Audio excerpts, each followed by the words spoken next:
मीरपुर माथेरो जे शहरनि ऐं ॻोठनि में PPMN सरदार मीर ख़ालिद अहमद खान लुंड जे फर्ज़ंद सरदार सादो मीर नूर मोहम्मद खान लुंड ज़िले घोटकी में तरक्याती कमनि जा ॼार विछाए छॾिया। शहर यारू लुंड खां वींदड़ लिंक रोड सूमर मरी रोड जो इफ़्तिताह कयो वियो।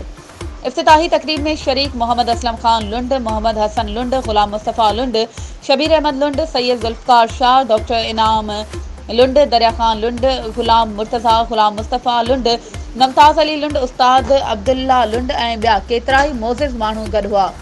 PP उम्मीदवार सरदार ज़ादा मीर नूर मोहम्मद खान लुंड मीडिया सां ॻाल्हाईंदे चयो त असां कोशिश करे सिंध हुकूमत खां करोड़े रुपया पास कराया आहिनि। हाणे तेज़ी सां यारू लुंड खां वींदड़ लिंक रोड सूमर मरी जो रोड जो कमु तेज़ी सां शुरू थी वियो आहे।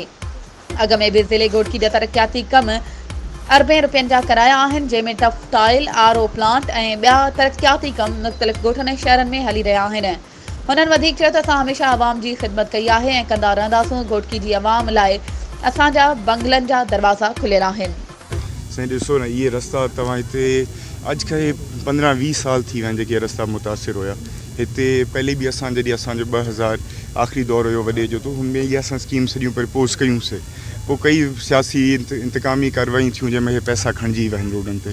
हाणे हिन रस्ते ते हिते तव्हां ॾिसो त केतिरी आवाम वेठी आहे ऐं हिते रस्ते जो हशर ॾिसो, कोई डिलीवरी केस आहे, कोई बि कई मजबूरियूं आहिनि, त हुते कोई रस्ते जे माण्हू गाॾी खणण वञण लाइ तयारु न आहिनि। त हाणे अलाह जो शुक्र आहे, डिस्ट्रिक्ट एडमिनिस्ट्रेशन शुक्र आहे, वॾे जी कोशिशनि जे वजह सां इहे सभु रस्ता आहिनि। ॾिसो जॾहिं कनि मां सम्झां पाकिस्तान आबाद थियो आहे, एतिरो ज़िले घोटकी में कॾहिं कमु न थिया आहिनि। तव्हां ॾेरकी में वठो, ॾेरकी में असांजो 1 अरब 50 करोड़ जो पैकेज आहे।